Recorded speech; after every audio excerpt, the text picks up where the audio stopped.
Good afternoon, everyone. Welcome to Badger Pod Nerdcast number 22, Sex in Space. I just had to say it that way. We have with us a great little panel of sci-fi geeks and nerds like myself that are going to discuss basically relationship dynamics and how they're sort of expressed in these three shows, which are sort of similar because they have like a space opera vibe to them. First, we will introduce Allison Tiemann. You know, Allison almost doesn't require an introduction, but she is the brainchild. She is the cuntatrix. Allison. The brainchild. Okay, thanks. Well, I think they do share the fact that they all sort of derive from Blake 7, I believe, a similar kind of concept, except for Guardians is a bit different. But yeah, my name is Allison Tiemann. I don't really identify as anything, but I guess you could say I'm nerdy. I do this adult science fiction webcomic, and because people have been complaining about the intros, maybe I'll just explain. You know, I just say my name, I give you some time to acclimatize yourself to my voice so you know who I am. That's for the new listeners who don't, because we get a lot of complaints. When we don't do it, we get a lot of complaints. We don't know who these people are. So I could just be saying blah, blah, blah, the quick brown fox jumps over the lazy dog or something, and that would suffice, but that it is what it is. I give you a bit more about myself, and I Twitter like this, like what I'm doing right now.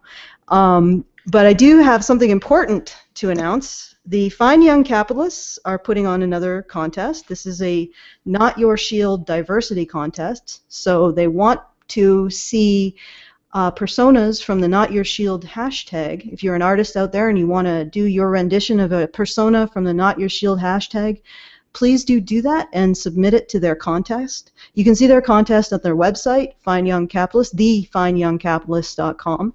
And yeah, do that. It would be good because they do want to see some submissions, some lovely art, and they want to celebrate the diversity of the Not Your Shield hashtag. So I'll throw that back to Mike because I think you've listened to me enough. Or not Mike, Brian. Hey, where is Mike? Don't know. But I'm flattered that you mistook me for Mike. So next we have Anna Cherry. She is one of our newer Badgers. Anna, please tell us about yourself. I like the seductive slant your voice took that you dropped into when introducing you. Thank you. I didn't even do that on purpose. I am your resident expert. I am an adult entertainer, cosplayer, all-around nerd, believe it or not. And I write on gender and feminist, non-feminist issues for slutty-girl-problems.com, as well as my own Medium articles in my blog. But I'm here today in the capacity of a fangirl and nerd. So that's it for me.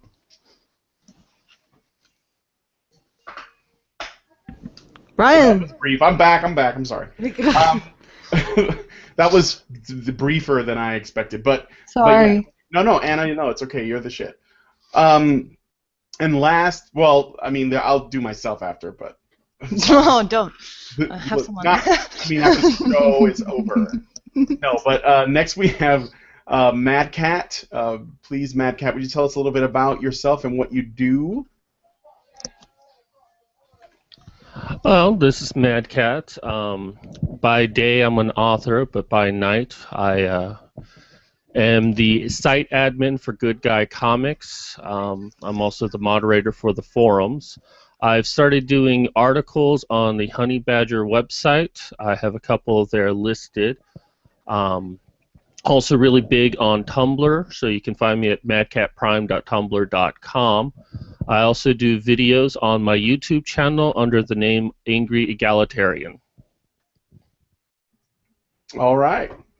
And that sounds cool. And yes, please check out Good Guy Comics. This is my turn to shill for shekels.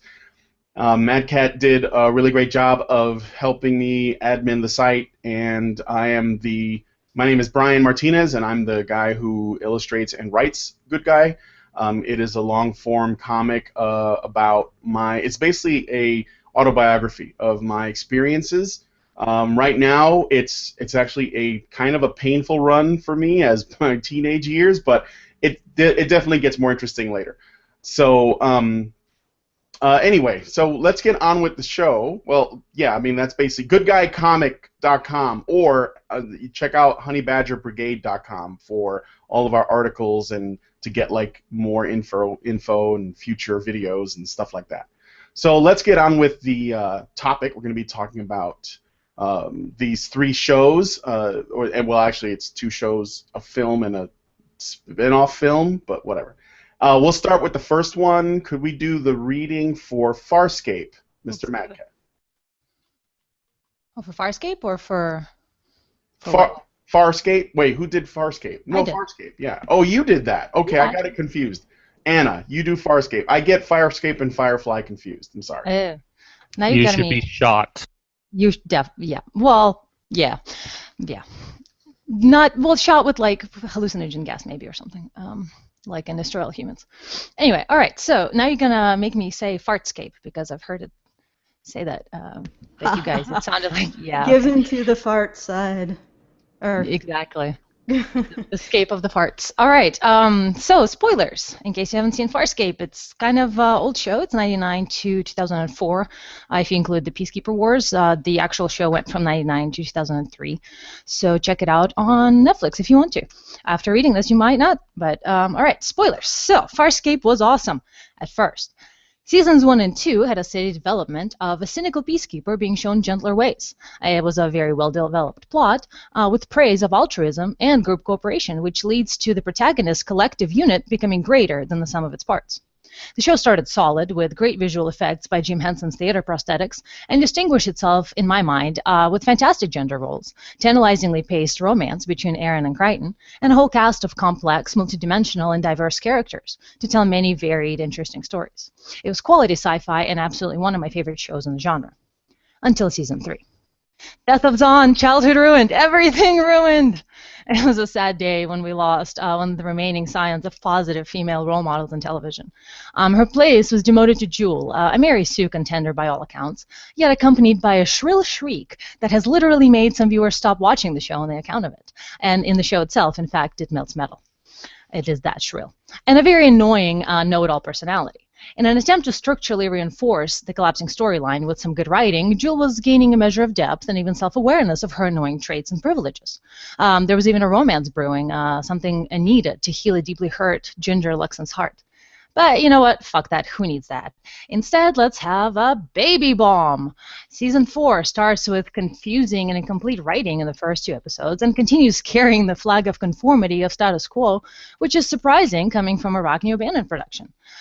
Then again, if memory serves, O'Bannon was in charge of such projects as Cult, V, and Revolution, and by extension, their mainstream fear-mongering good guys wear white and bad guys have tattoos bias.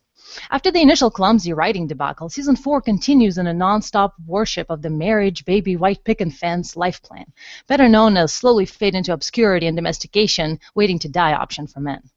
You would think Crichton would overcome his Southern upbringing after facing an entire universe of diverse customs, but traditionalist ploys to enact male subservience and ensure their monetary investment, like a typical white dress wedding with all bells and whistles, is all John can think about these days. With a touch of matriarchy on top by giving Aaron his mother's ring. How sweet.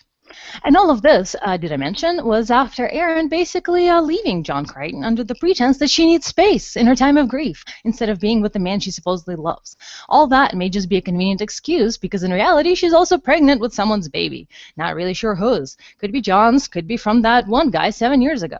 Aaron is a liberated woman after all. You'd think she could have at least had the courtesy of telling Crichton about his 50% chance of being a father with a woman that he's willing to give up his whole planet for keeping. That's right. This is the brilliant resolution of masterfully bad writing that is Season 4. John Crichton is willing to give up his most prized secret, the only thing keeping Earth safe from alien invaders, for the assured safety of Aaron's son. On one small upside, I at least can give Crichton a credit for not immediately accepting her back after the leaving and not baby disclosing stunt that she pulled. It looks like Farscape was unexpectedly canceled, so I would say that it suffers from the same fate that visited Firefly, one that I would deem the Serenity Syndrome. That is when a series has come to an abrupt cancellation and comes out with a movie or miniseries to wrap up all the loose ends. 2 things are dead giveaways of this syndrome. 1, Your favorite ginger unexpectedly and brutally dies. Bonus points for death by chest impalement. And 2, the lithe woman dressed in dark colors will wipe out any combat superior male opponent. Bonus points for her asserting dominance over a loved one. Peacekeeper Wars, this was Farscape Serenity, went a step further by giving Aaron 2 weddings. I'm still convinced that the Jim Henson Company producers of this miniseries and their ties with Muppets and Disney are directly responsible for how awful it was. During the first wedding ceremony, Sun shows up wearing last night's sweatpants while muttering "You owe me" to Crichton, and then promptly changes her mind to later order a second wedding to proceed at the point of her gun. And did I mention that she showed up wearing an androgynous Trinity-esque wedding trench? And they also made sure to have a soundbite with Sikozu about how pathetically misguided it is for a woman to find an outstanding man above her. Of course, she would never think of John Crichton as more than an equal ever, regardless of his demonstrated skill or her love for him. Oh, and she made the baby carry the surname Crichton's son. How very feminist of her. The whole mess wraps up with the healing power of baby. Cue Disney Symphony outro music. The end. Discuss. Allison? Allison. Oh, my apologies. I had it on mute. I was saying that I actually disagree with a lot of what Anna says. And the reason why is because it was John who was pushing for, I believe, a relationship, and also John who wanted children. The whole scene where Arian's son is being tortured, and she's trying to deflect and prevent them from essentially forcing an abortion on her by saying that the child could be the guy 7 years prior, which is really highly unlikely, is because she is trying to keep the child because John would care, not because she cares, because this is something that she never conceived of for herself. So it's that whole scene is an indication of how deeply she's changed to try to abide by what he wants in this relationship rather than what she wants, to the point where she'll endure torture because she knows that getting rid of this kid would be a blow to him. And there are points where I think that they dropped that particular ball, what they were presenting there, which was a relationship in which the woman actually puts her needs secondary to what the emotional desires of her partner. I think they dropped the ball in a few areas, specifically the scene that you referenced in which she hits him. I think that was really stupid because what they were presenting up to that point was a relationship in which she had to prove herself to him emotionally. And it was set off with that whole, I can trust you with my life, but I can't trust you with my heart, which is what he said to her. And I thought that was really interesting, really compelling. And then they screwed it up with that whole, I'm going to, oh, you're taking drugs, I'm going to hit you, blah, blah, blah, blah, blah. That, they totally reversed that, where they were going with that, when I was really disappointed with that. Yes, something definitely changed in the last season. But the reality, I don't want to use the reality is because I use that too much. But what I see, my perspective, is that up to that point, she had to prove herself to him. And the reason why was because he was more vulnerable than her emotionally, because she was a peacekeeper. She wasn't used to this idea of these kinds of sentiments, this kind of relationship. And I'm not sure how they play, because I'm a little bit fuzzy. You probably have watched it more close to this point in time than I have, Anna. But I'm really fuzzy on how they played the marriage. From what I remember, I don't remember her pushing it, because I thought it was his idea, but... Yeah, it's something that they just started kind of introducing suddenly in the middle of a third season, where when they visit Earth, Crichton is basically once again in the southern or northern Carolina home of his, and he's with his parents, and he suddenly starts having these dreams of marrying Erin and then everybody dying. And then after that point, it's something that it just becomes part of the canon of this show, and it's what I mean by kind of a very traditionalist spin and turn to the show, that the narrative is dominated suddenly by a child marriage kind of situation from that point forward, and it's a very, very big part of what everyone, and John specifically, is dreaming of, which, people, I would claim that both men and women don't necessarily want to be married in the way that it was portrayed. It was portrayed in an extremely traditionalist, like stop your entire life, stop adventuring, settle down, have a child, very unpleasant and strange for the show set in space. And they didn't actually have a marriage itself. They just ended kind of with the baby, and that was it. But yeah, it just became canon out of nowhere. Well, I would say that he did have a dream, so it did come from John in that sense. He was the no, one. but it comes from John. John is the one who is it's driving the desire for the relationship, in my estimation. It's certainly not a peacekeeper trait. I would. No, it's not. It's so if you look at it when she was wanting to have sex with him and he said no because he has feelings for her, he wants a relationship. So I think that's what's driving the whole concept of them having a relationship. It's not her, it's him. Yeah, and it was wonderfully done. I thought it was very, very compelling, as you mentioned, that the way it was written and with the emotional vulnerability on the male side and men having certain needs that are not portrayed as men having these needs, which they do. But a lot of modern shows don't really take the time to examine the way a male views a relationship and what he wants out of it, and that a woman might have to prove herself to a man emotionally. That was pioneered in this show practically, and it was very, very good. Yeah, well, like I said, that part was really good. I was really rooting for all of this until they ruined it with that slap. That's like this woman. Yeah, you're right, and you put it in your particular your rant. Yes. You build up this woman as this ultra warrior, and yet she gets to slap her partner. No, does not work. I mean, at that point, ultra warrior doesn't engage in that kind of violence towards their partner. On false moral ground, on top of that. Yeah, it was very ambiguous moral ground. That really rang false. So it's like the same situation that happened with Avatar and the relationship between Varric and Julie. They just had to pull the gynocentrism out of the hat at the last minute. It's like they had to enforce the matriarchy of female dominance. Yeah, and it's like no, that you were doing really well, and it wasn't a situation where. It wasn't a situation where you were making Arian out to be lesser. She was her own person, but at the same time, she had to learn to bring Crichton into her world and recognize him as an emotional being who needed her to do specific things for him to trust and feel comfortable. And it presented that well because, of the two of them, she was tougher. And there's a lot of genius in how that character was developed, in all honesty, that they couldn't just say, oh, well, now we need her to be something else. They allowed her to really bring Crichton in. Yeah. Yeah, it's like it was well done up till the slap. It was well done up till the slap.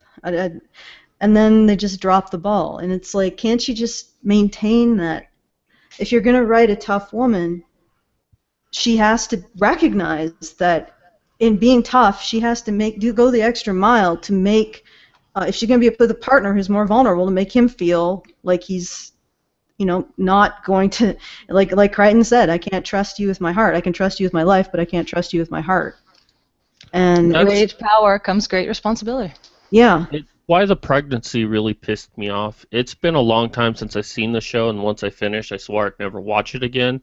But I remember the pregnancy just seeming to come out of nowhere, and it seemed to only be used as a way to get Crichton and Arian together. That without it, it might not have happened, but I would honestly want to see them get together without having a direct reason to get together. And even though they didn't get together immediately after Crichton learned about the baby, it was still used as a plot device. Yeah. Yeah, the entire fourth season was based on it, pretty much. Well, I mean, part of it. You gotta have something to base it, a season on, but. Brian has texted his name. Go ahead, Brian. I apologize. I'm sort of stepping on you. No, that's okay.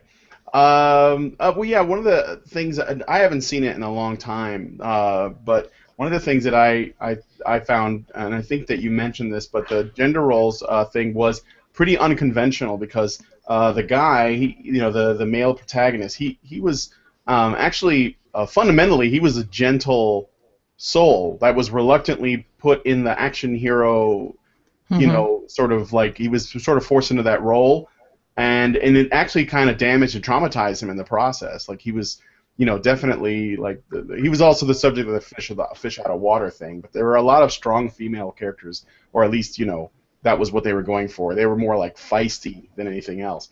One of the things that I noticed though, and maybe that's just what I know, I didn't watch a lot of it, and it's been a while, but everyone.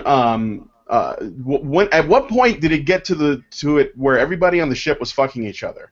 Because I noticed that there was a lot of almost like soap opera-ish, you know, sexual. Well, let me break that down, if I could, into two. Yeah. At first, it was sexual writing in the sense that I guess a pansexual environment would be.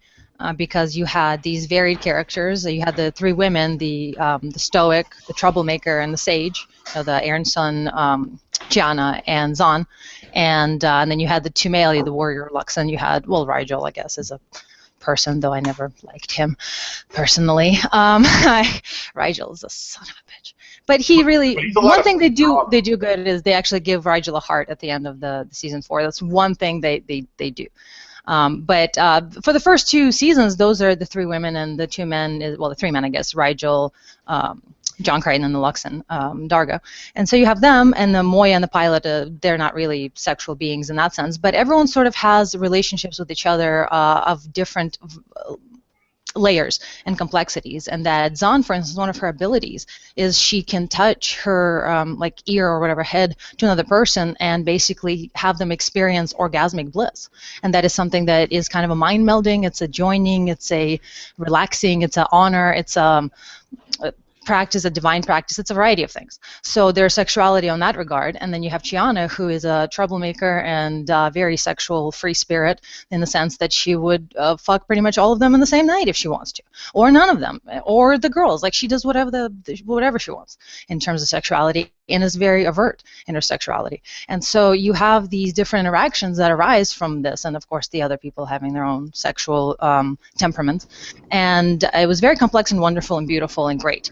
And then later in season 2, 3, especially 3, in season 2 you have something that is a drama kind of a moment, but it is a very valid moment where you have Chiana with her troublemakedness and weirdness and sexual indiscretion and perhaps maybe not sexual ethics, lack of sexual ethics. She goes after Dargo's son, and that's something that very deeply wounds him because they were developing a relationship to the point where Chiana might have been able to change and been like with one person, and she kind of was actually scared of the commitment, and that's why she went after kind of messing it up. And it's something that was drama-esque, but it was valid in a sense because it provided really good storyline and depth for the characters, because then they have to recover from that. And from that point on, after that, season 3 and 4 begin, and then all bets are off. Season 3 and 4, there's just things are weird. New people are coming in. Old people are coming in. Scorpius is suddenly there in season 4 with Sukozu. They're having a relationship going on. It's just everybody's doing everybody. Like it's like Dynasty, especially in season 4. Yeah, that's what I'm talking about. Like at one point, it just turned. So when everything broke, everything broke. Yeah, like everyone just started fucking, and they were like, "We don't know where we're going. We're gonna, forget ruling the universe. Let's all fuck." They even did this really cute scene in an elevator or some sort of a crashing ship in season 4, I believe, where they had everybody like falling down on the ground into like couples. So you had like these little 3 couples on the ground, and it was like, aw, but no. Sorry. Remember when they were trying to get home? Oh, Mad Cat, you're sort of fading in and out your sound. I wanted to point something out that you said there. Your accent, Anna, made when you said direction, raised a different direction. I was like, okay. Nerdy laugh. Okay, all right. In the chat, someone was saying that I don't know, Arian was a strong female character. I think she really showed her strength when she did that sacrifice, when she endured that torture in order to first of all, not give Crichton's location away, but also to save their child, because she did it because she, as a peacekeeper, she didn't care as much about progeny and children and that kind of thing. She did it because she knew that Crichton probably would have never recovered from having his kid killed. That's how I viewed it, and I think that's a real that's a real show of strength, and that she recognized that level of what it would have done to him, and endured pain in order to prevent it. And I also think that that's sort of a strength that Crichton had in the story, because he, being, as Brian said, being vulnerable, being a gentle soul, he became a consequence for Arian's son. Like his vulnerability and trying to preserve that became a consequence that gave her the strength to endure the torture. And so it's that kind of back and forth that I think was really, really nice. And I wouldn't say, I don't think that Arian's son was necessarily stronger than Crichton, because in a lot of ways he gave her the strength to do what she did. And I know that's a different role for men, but I wouldn't say it's a weaker role. And also, if they had kept to that theme, Arian would have, I mean, really, quite honestly, I think John would have, as it were, wore the pants in the family, because simply, you know, Arian would continue to sacrifice in order to make sure that his emotions aren't hurt, which is a powerful role. I hope that, of course, it switched. It switched with the slap. When she slapped him, that all switched, and it all went back to gynocentrism. But if they had kept that line, I hope that John would have wielded his particular power, fairly. Does anybody understand what I'm saying? I'm talking to silence. Yes. And I'm like, yes. No, well, I mean, we're muted. We're doing what we're supposed to do. We're okay. letting the women control things. No. Oh. I'm not doing that. I'm treating you like a peer, goddamn. Never. I have things to say because I'm a man. Okay, I've got nothing to say. Yes, we do understand where you're going with Allison, that, you know, that slap did really change everything. You are 100% correct on that one, and it turned back into, you know, what every woman thinks happens in a relationship versus actually telling an actual story with these characters. Well, it's what every woman drives for that kind of relationship. Well, as well. Go ahead, Allison. Well, just to respond, because they're responding to me, it's the idea that the one person in your relationship is concerned about you emotionally, and because that's really, to me, that's what the whole torture scene with Arian's son when she was pregnant, that's what it was about. It was about, I gotta endure this, because if I don't, John is going to be devastated. And I mean, progressively, we do see what happens when he's devastated, and it's pretty. He gets really devastated. And so the mentality there for her was, I got to be strong for him. And that kind of inspiring someone to be stronger than they otherwise would be because of your vulnerabilities. That's a place that writing normally does not go with a male character, but it makes complete sense with these two characters, because Crichton is human and Arian is a peacekeeper. And being human, Crichton is used to family and these kind of intimate connections, and Arian is used to just battle and advancement and career. So it makes perfect sense that this play of power and consequence would go from the man to the woman. So the control by being someone's consequence would rest with John, being the more vulnerable of the two. And then they screwed it up. Yeah, I didn't have a problem with the I don't even want to call it power dynamics, but the way that they played out that relationship because of the backgrounds of the characters and the fact that we are talking about aliens, so that we can sort of like twist things and try different dynamics. And again, these dynamics could apply on our planet as well, but most often they don't. One of the things that this isn't related to what we've been talking about at all, but I always a bitch about this, so I got to say it here real quick. What is the deal with warrior races in science fiction always getting their asses kicked? And what I mean is, like, that squid guy. What does anybody remember his name? I don't know his name. The really big What do you mean dude. the squid? You mean Dargo? with the squid head. Oh, Dargo, the luck. Aw, you don't Right, have okay, Luxons? no, but he was like the Those are big, tentacles. yeah, the tentacle dude, right? He's like the big, proud warrior Yeah, ass kicker Luxons guy. are a warrior. Right. And you know, he's supposed to be the shit, and he's always getting his ass beat. And like as another example, in any other in Babylon 5, right? There's a whole race of people that just go around whooping ass called the Drazi, supposedly, but they always get their ass kicked too. And then the Klingons are always getting their asses kicked. Like, what's up with warrior races that are bitches? Like, Well, they're getting kicked by even more warrior races, though, right? Well, but that almost like it Well, almost they also got betrayed Well- by the alliance they were in to try to prevent a war. So I think I know what you're saying, and what I think it is that they're trying to show a moral story of the folly of, because most of the time they're getting their ass kicked whenever they are hotheads and they like just act up and get like, especially with Dargo, and a lot of times in Klingons. I'm not sure about other examples, but with those two, they usually carry their warrior mentality in a situation where it's not appropriate to be a warrior, where you have to be gentler, more sociable, more diplomatic, whatever. And in those situations, they get their ass kicked, and unless you mean on the battlefield, because clearly in the battlefield they're superiors because they're the warrior races that have dominated or not or whatever. But in personal situations, yeah, it usually ends up being a moral lesson. They say history is written by the winners, which isn't necessarily always true, but losers are usually written as brutes, as subhumans. Whichever race or army or whatever loses whatever war is going to end up being written into history as subhuman losers. So yeah, and they often are written as nothing but fighty people. Like That's an interesting songs, perspective. And speaking of fighty people, let's move on to the next topic. How was that for a That's segue? good. It really sucked. That was Yeah. sexy. No, that was fine. I mean, I just That had was to, gentle. It was great. when you have an alien race supposedly bred for war, you'd think they'd be good at it, but they usually aren't. So anyway, we'll move on to Firefly, and if Mr. Mad Cat, if you could do the little Firefly reading for us. certainly.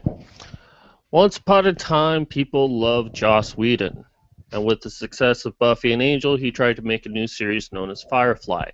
Despite now only supporting feminism, he was both a good writer and a director. And as much as I want to hate him, I respect his work. Now, to his credit, he did attempt to circumvent a lot of gender roles and try to give each character their moment of reflection and a moment to shine.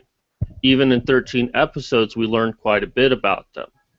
While the pilot was more kind to men than the rest of the series, we have to remember that Fox Network forced Whedon to make changes. However, it's difficult to know what Whedon had initially wanted and what Fox wanted him to do. With that, there are a number of faux pas that he committed against men as a gender.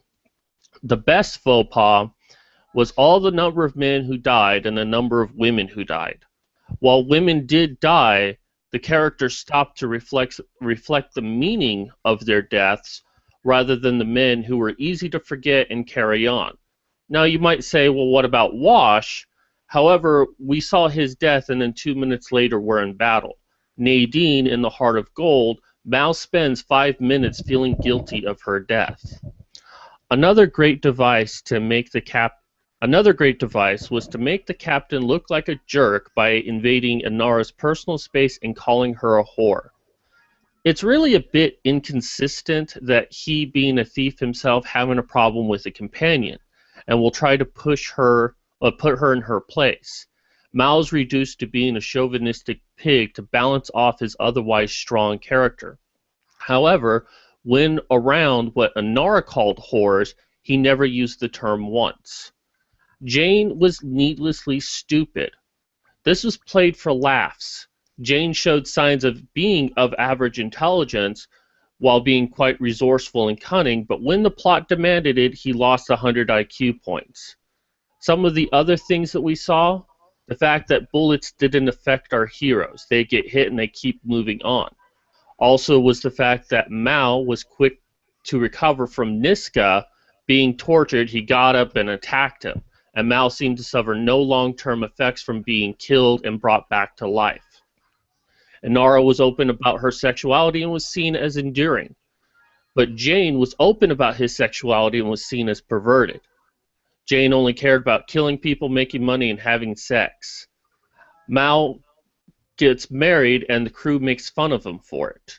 Saffron gives him a bowl of wine while he's drunk, which now means they're married, but if we swap the genders on that, it would be so wrong. The crew laughs at Mal and makes him upset, but when Saffron cries, everyone turns against Mal for being a monster. Saffron seduces Mal in his room by being naked. Despite him saying over and over again he's not interested, she constantly demands sex. Again, gender swap, it's wrong.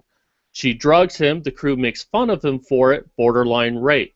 Everyone thinks he took advantage of her despite Inara saying she had companion training. And let's not forget all the shirtless moments, such as Simon in the last episode, Mal being completely naked in the desert, and Jane being shirtless, strapping a gun to his body. For the movie itself, Whedon relied on the trope of men must act and women express emotions. All the male characters, with the exception of Mal, were just background noise. Only Mal had any moments of reflection, and the others were just action guys or non-action guys. The females were able to show their emotions and engage in action, although Simon did have one tender moment where he wished he had been with Kaylee. Is that's your? I'm done. Okay, good. Well, I wanted to say a few things. First of all, as long as the fan service is equal, I think it's okay. But one thing I wanted to point out that it wasn't in the review, but something that concerned me is that even though Joss Whedon has been said to write female characters, strong female characters, so-called, not necessarily strong male characters, but let's go with it. But do you notice that you can't really define any of the relationships between the women? I mean, you can define, if you think about Farscape, you can define some of the inimities between the women. You can define the scene where Shikana tries to seduce Aryan son, and she has a really Aryan son has a really negative reaction to it. But with Firefly, and correct me if I'm wrong, for those of you who've watched it more recently, I don't really think that there's a discernible. Could you say one word about any of the relationships between the women? You mean between the women and other women? Like friend between or frenemy or enemy, but or anything. Like, is there any? I mean, Actually, like there is. mentor, friend, I mean, with like Inara and Mal, there's a love-hate relationship No, I'm there. not talking about Mal, and I'm not talking about the men and the women. I'm talking about just the women. Can you define any of the relationships aside from just sort of? You mean in Firefly? Like in Firefly. I'm not understanding your question. There's absolutely no. Like Zoe to Kaylee or Kaylee to Kaylee and Inara. There's that one. There's a single one where Kaylee acts as kind of a younger sister to Inara, and Inara braids her hair twice. So there's that. But the thing is that this is what I'm pointing out. With each of the male characters, you can define some aspect of the relationship between them. The female characters, there's nothing. And that's part of the reason this is a larger context. This is why women don't pass the Bechdel test, because you can't have women that hate each other. You can't have women that want to kill each other. You can't have a female Jane and a female Mal who are in a constant power struggle over whether or not the group that they're in is going to be ruled by ruthlessness or whatever Mal represented as sort of crotchety gentility. I don't know.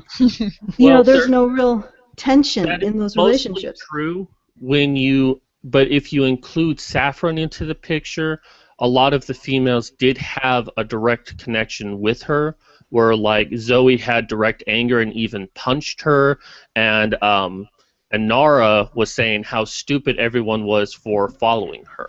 So there was that one moment of it, but for the most part of what you're saying, between the primary characters, no, there wasn't any love lost between them. They seemed to either get along or just ignore each other. Yeah, they were just essentially this blah of they just got along or they ignored each other, and that there was no tension, there was no morality that was being explored. And this is no depth, and this is a guy who gets constant praise for writing strong female characters. And he couldn't actually write a relationship between two women that wasn't just bland benevolence. Apparently, strong women can't have a complex relationship. They can't have disagreements. All right, I did want to say one thing about, real quick, just about the Mal's attitude towards Inara. I will say that is not that pales in comparison with Mal in our treatment of Mal. Mal towards her with the whore thing, as you mentioned yourself, he never called actual whores, and as being a thief, why would he have a problem with that? He didn't. The whole thing had to do with his intense jealousy over Inara's occupation, because he was so in love with her that he couldn't help himself but insult her like a playground child, tugging on a girl's braids. That's what the whore was towards Inara. 100% they covered in an episode. But I would like to say that the way Inara treated Mal was constant contempt, constant anger, constantly yelling at him. And when she finally came to terms with her attraction towards him, she said, I'm going to do what I always needed to do, leave.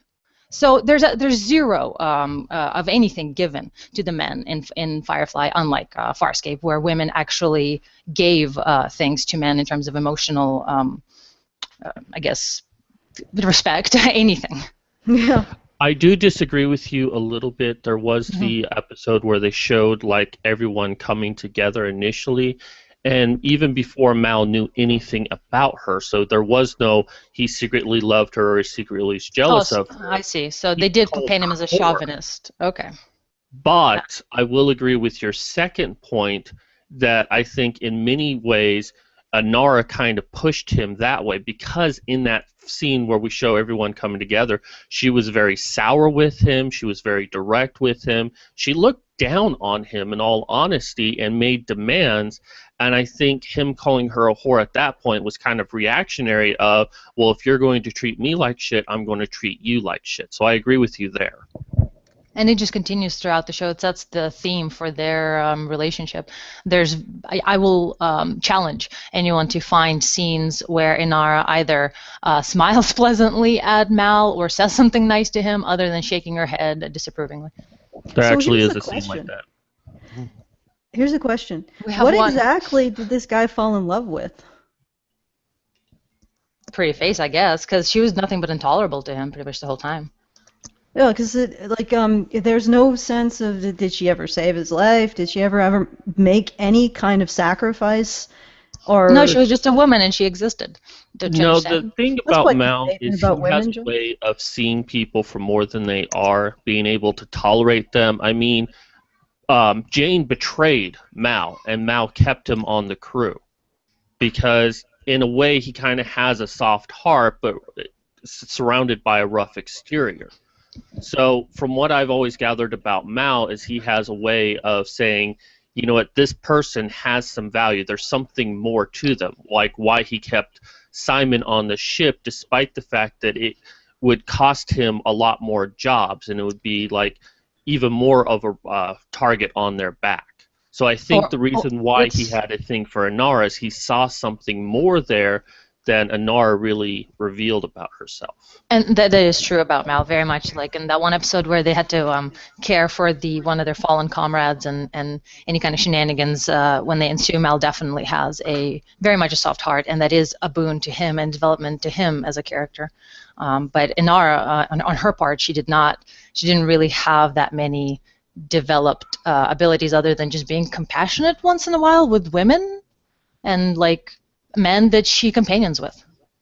That's about it that I can recall of her development. I just wanted to comment on why it's possible that these women are written in sort of a generically benevolent, middle of the road, not too dramatic in their feelings towards each other or even in the way that they sort of exist in the world, like what Allison was saying.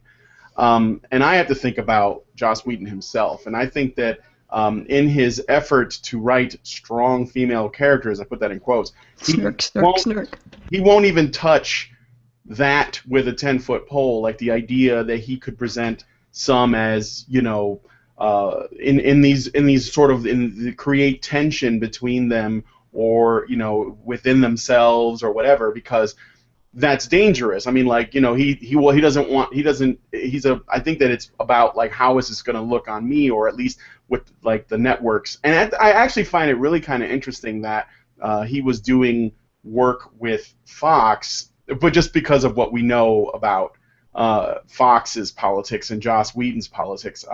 So that's also kind of interesting to me. But because, again, we could be talking about a show just for its merits and just like how well written it is, and for what it does well, but there is a desire or necessity for people like Mr. Whedon to inject or not inject anything with the goal of something that could be seen as political in that regard.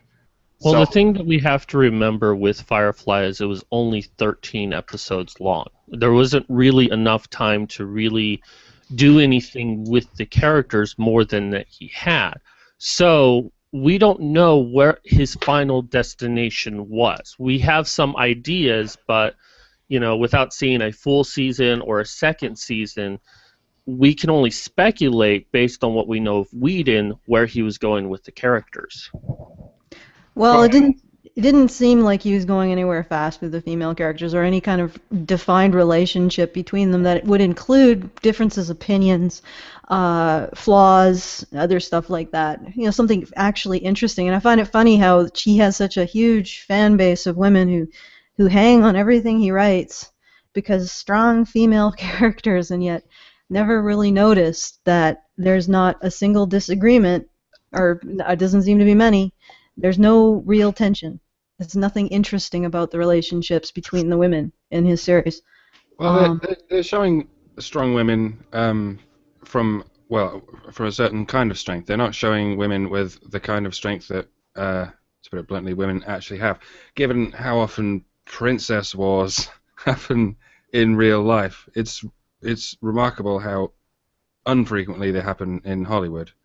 That's what you were saying. There's rarely any tension between the female characters. They fail the Bechdel test in that way. Because if they really did interact the way women interact in real life, then they'd get complaints because it's a little too close to the truth. Yeah. I mean, where's the backbiting? Where's the infighting? Where's the gossiping? I know in some ways you don't. Where's the weaponizing men against each other? Oh, maybe that is happening behind the scenes and we just don't see it. Yeah. Yeah. Well, why do you think we have wars?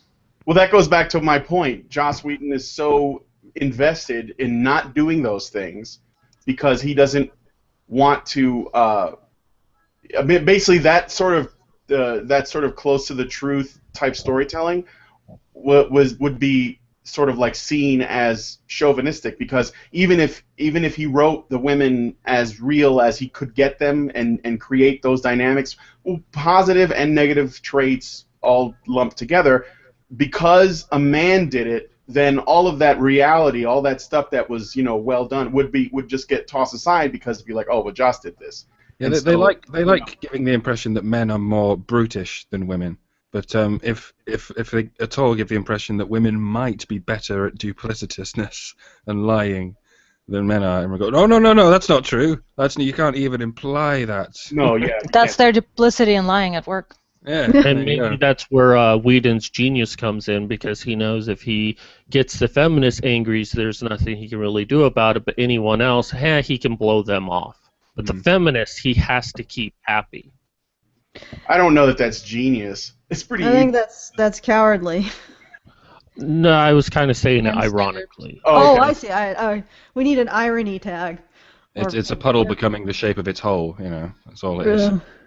Yeah, I see what you're saying. Yeah, but it's I'm surprised that these women will accept, or these women of a particular merit will accept this kind of schlock. I don't want to see this bland, gelatinous, warm goop of relationships between women. I want them to be real. And even if you have to borrow from men and have them have conflicts like Jane and Mal, have a female character that wants to take over the ship because she just wants to do something nefarious and thuggish, and the male, another female character who's more kind, who tries to prevent it. You know, just something, something to hang your hat on, something interesting. Otherwise, just don't use female characters at all, and don't pretend that you're writing strong ones when they have absolutely they live in they're suspended in this gelatinous goop of good Care Bear crap.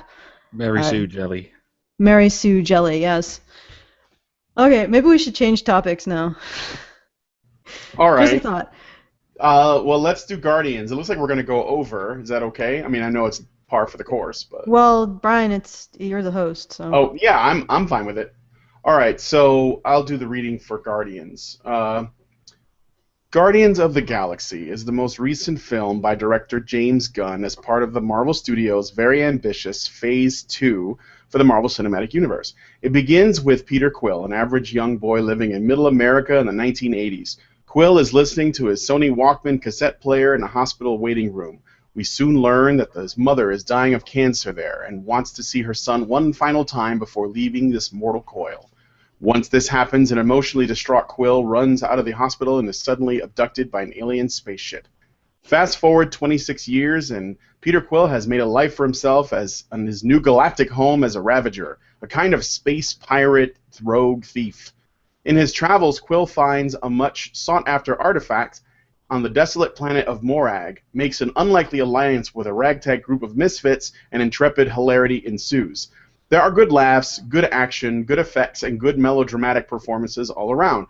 Guardians is a fun movie that doesn't take itself too seriously. I mean, when two of the most prominent characters include a talking tree and an anthropomorphic raccoon, you can't expect it to be as profound as Schindler's List. Since we are looking at relationships, there are a few here to analyze. There is Peter Quill's relationship with his parents. It would appear that he got along well with his mother, as evidenced by the opening scene. But his father was estranged. It is later discovered that his father is also an otherworldly, alien, ancient being, and that Quill is half alien. I wonder if that's how his mother died. Maybe some super alien STD? Then there is Quill's relationship... Oh, that's bad. It's possible. Then there is Quill's relationship with the female bounty hunter / assassin / Mary Sue Gamora. While there are moments of sexual tension, the film manages to avoid going there all the way.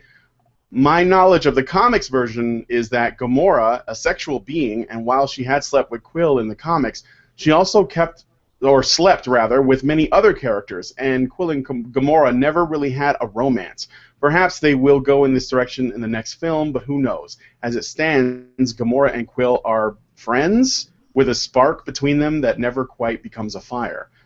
Gamora also has a relationship with a sister named Nebula. They both appear to start off as villains in the beginning, and Nebula has little love for her sister. She literally says, "I hate you the least." There is definitely a sibling rivalry, which is something I don't see very often amongst female characters. At least I can't remember much recently. In the film's third act, Nebula and Gamora fight in the enemy mothership with Nebula the loser. She escapes, likely to return in the sequel. Drax, the Green Machine, played surprisingly well by pro wrestler Dave Bautista, is from a race of people who have no concept of metaphors or figures of speech, and therefore takes everything literally. He is a father and husband who lost his family at the hands of the film's villain, Ronan. Drax is basically on a crusade of vengeance. While he doesn't develop a really strong bond with any particular characters in the film, his character development is probably one of my favorites, as he does grow to become a good friend to the others by the end. Probably the best relationship in the film is the one between Rocket Raccoon and Groot. Rocket is a wisecracking, gadget-building, gun-toting raccoon that stands on his hind legs, and Groot is a tree plant thing that can only say, "I am Groot." Yet, the friendship these two have with each other appears so natural it brings a smile to my face. They are a shining example of a good, positive male friendship. They do everything together, and Rocket can even translate Groot's limited linguistics, likely due to the amount of time they had spent as a duo. Somehow, the relationship between creatures of completely different species is healthier and more believable and warmer than those shared by humanoids in the same film. Hell, it's even better than the relationship between Batman and Robin. Overall, I enjoyed Guardians of the Galaxy. It was fun and silly and had a good soundtrack. And while I had many conversations about Guardians from the context of its virtues as a film, as a Marvel Cinematic Universe movie, as a comic book adaptation, and as a space opera, I think I still have it in me to discuss it from the perspective of a relationship of dynamics, from that perspective as well. So in closing, rather, I am Groot. And discuss. You are not Groot. Stop lying. We are Groot. Okay, well, we could I'll be. accept it. We're all clones of Groot. Well, he did find out in the end there that he could replicate himself from one twig. Twig. Yeah. He doesn't really die, folks, so don't cry when you think he dies, because he doesn't really die. Spoilers. Wasn't it a much. spoiler? I thought these were all going to have spoilers anyways. Well, you just Yeah, spoiled the pretty very end, so I thought I'd spoil the bit before the end. Oh, I guess that's a good point, Mike. At this point, we can't really point the spoiler finger at how many more times can I say the word point? There you go. That's a good Take a shot every time she says point. Point. Or Aryan. But since nobody's put anything in the queue, I will say that as far as the Gamora in the comics, she was a very promiscuous character, and I was thinking to myself, are they going to go in that direction in the films? And I don't think they will. I mean, and the reasons for are a few. I mean, they could if they wanted to. They do it with Tony Stark in the same film universe, or at least they did in the beginning before he settled down. But I wonder if this is sort of like the same. I doubt they'll do that, and I think the reasoning is the same reason why Joss Whedon writes typically kind of banal or banal, however you pronounce it, female characters that are, they're either good or they're evil, but they're not like they're not doing a lot else that could be seen as, I don't know, interesting, because you don't want to upset anyone. So because like the idea that Gamora could be the way she is in the comics, where she kind of sleeps around with whoever because she's more focused on, like, to her, sex is something you do for fun, but she's not one to be tied down, so she normally just sort of flies around and be like, oh, I like that, and I think I'm just going to jump on that for like the night, and then she'll be gone in the next morning. That's sort of the way that she does things. But Gamora kind of pissed me off as a character from a characterization standpoint, that we don't really understand too much about her unless you've read the comics, and I haven't, so I only knew her from what I saw on the screen. And it's like, oh, she's like, oh, send me, I will get it back for you. Then meets Peter, it's like, oh, I want it now. It's like, well, I secretly wanted to keep it away from everyone, and we just kept switching, from one thing to another, and there was really no time to really explore why is she doing these things. We just have to accept it, which is the common problem in cinema when it comes to female characters, is that female characters automatically earn our trust, where male characters have to earn our trust in order for us to feel any sympathy for them. This movie played on, well, this is a female character, so it doesn't matter what her motives are, you're just automatically going to root for her. Well, yeah, that's the flaw of trying to write these characters without upsetting anyone. Because if you write Gamora the way that she is in the books, then you're going to have sex-negative feminists upset because they're writing her like a slattern. But if you don't, and you don't want her to be frigid, so because you don't want to piss off the sex-positive ones, so instead you sort of put her in this limbo in between where she can get turned on but doesn't get influenced or controlled by Peter Quill's pelvic sorcery, and so that you end up in this limbo space where and she basically ends up dull for it. I mean, I liked her okay, but if you look at the other characters, they're great because of their flaws. But Gamora doesn't really have any flaws. She's just good at everything, and this is boring. Normal. This is par for the course. Like I'm not even, you can find this in any number of mediums, and the more mainstream something is, and the more sort of accessible to a wider audience it is, then the more likely then the female characters will be this way. So, Allison? Yeah, she's boring. In a word, you could take her out of the film and replace her with a mop, who with a like the mop that has the so-called conscience of the group, that simply says, now we're going to do this because it's the best for the universe or some shit, and nothing would change. She's boring. As long as the mop has two swords, I think I'd watch that movie. Okay, there you go. Dual-wielding mop. Dual-wielding mop. Mop in space. But yeah, it's if you don't give the female characters flaws, they're going to be boring people. I mean, she has nothing to really overcome. I guess a little bit her filial bond with Nebula, but it doesn't. I guess it just doesn't really come across very well.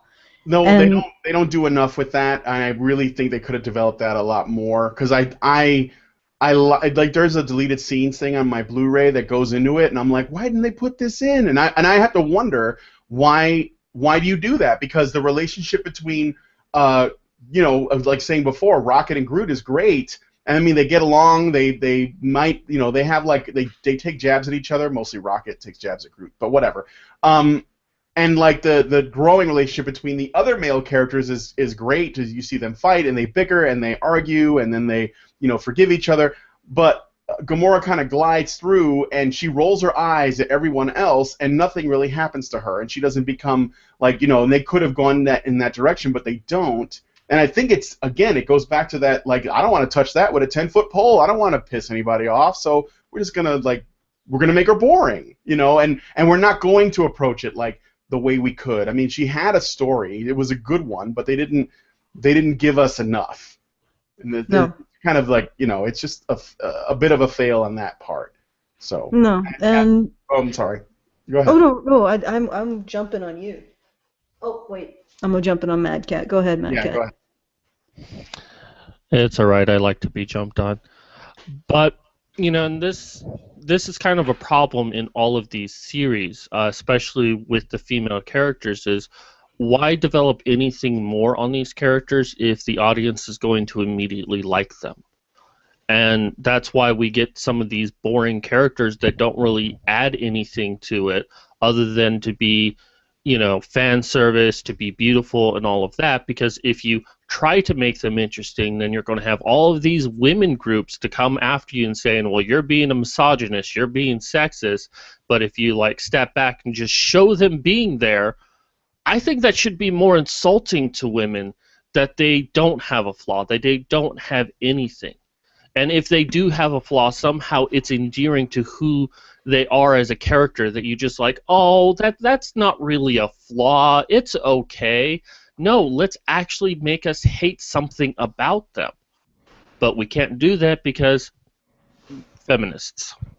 There are going to be some women who complain that there aren't enough flaws in female characters, but there's also going to be a much larger group of women complaining on the other side that the female characters they're trying to identify with aren't perfect enough. The only way to fix this is for women to do the right kind of complaining. Well, the right kind of complaining is make female characters to be actual characters. Yeah. Just give them flaws. Give them realistic flaws to what the flaws that women have, generally, more than men. And when feminists come along and say rah rah rah misogyny, just don't listen to them for the sake of fuck. Put the art first. Yes. Put the art first. Please put the writing first. Put the characterization first. Put saying something meaningful first. Don't make your female characters descend into the schlock of the gelatinous, slightly lukewarm goo of boring fucking Care Bear shit. Can I add any more imagery to that? I don't know. That was sexy. Mop. Let's put a mop in there somewhere. The dual-wielding mop versus we're cooking. Versus the vat of gelatinous goo. There's Okay. some gardening implements in there. Yeah. Yeah. You know what? I think this is a good place to call it. What do you think, Brian? Yeah, I think that's good. I think that we did a good job of talking, and now I'm going to go into squid mode myself. So. Yeah, let's squid. But yeah, so I don't know, like, what do you guys think? I mean, do you think that you know, what we were talking about with these shows is interesting in terms of relationship dynamics? And are there other? I know there's lots of other science fiction shows and films and space operas and books and stuff that may do this better or worse. Can you just give us some things to look at? I saw that some people mentioned Cowboy Bebop, and some people mentioned Babylon 5, which I've talked about before. So there's definitely other. Oh, and then Lex. I don't know. Do you guys remember that show? I never watched it, so I don't know. But, Yeah, I well- watched a bit of it, but I gotta do a sound to Second Wave, who titled the gelatinous glop Mary Soup. Yes. Oh, that's Yes. good. The super mop, the dual wielding super mop versus Mary Soup, the gelatinous, completely boring, non-character female. Yeah. But yeah, if you guys have some suggestions for us to talk about, you can tweet it at honeybadgerbite at Twitter, the Twitters, or you can email us at honeybadgers@gmail.com, and we can discuss those things that you have an interest in. From this point of view, which I guess is a gender dynamical point of view rather than a black and white, women oppressed, men oppressors, exterminate. When you first mentioned the topic for this show, I thought of two series immediately that would probably be good for a follow-up, which would be Battlestar Galactica and the show V, especially V, where it seems a lot of it is these strong female characters manipulating the men around them. Well, really good female villains are actually pretty hard to come by, and I like the idea of that. Yes, I think that has Lex appeal. Somebody just said that. I had to repeat that. It was awful. Okay, shall we? Is it time to Shall we shill? adjourn? It's shill the you want me Patreon? to show? Okay, I'll show. Well, today I'll show the Fine Young Capitalist Diversity Contest, which if you want to do celebrate the diversity of Not Your Shield. So this is a celebrating the diversity of Not Your Shield, not diversity in general, but Not Your Shield.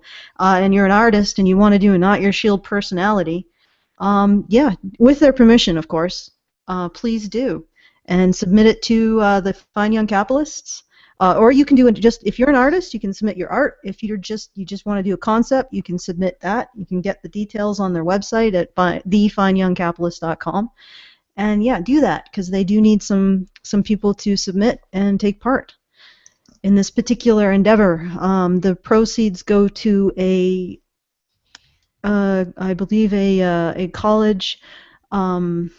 Grant or a merit-based scholarship, and that would be a good thing to take part in. And if you like our discussions and you want to see more of our discussions, because we have this funny thing, when we get more resources, we put on more shows.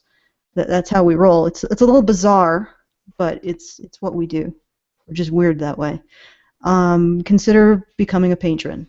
And you can patron us at www.patreon.com/honeybadgerradio. And I think that's it. Normally we would end with some ridiculous shit, but I guess we can't do that because nobody's doing anything ridiculous except for me. Everyone's just... I'm sorry. I don't know.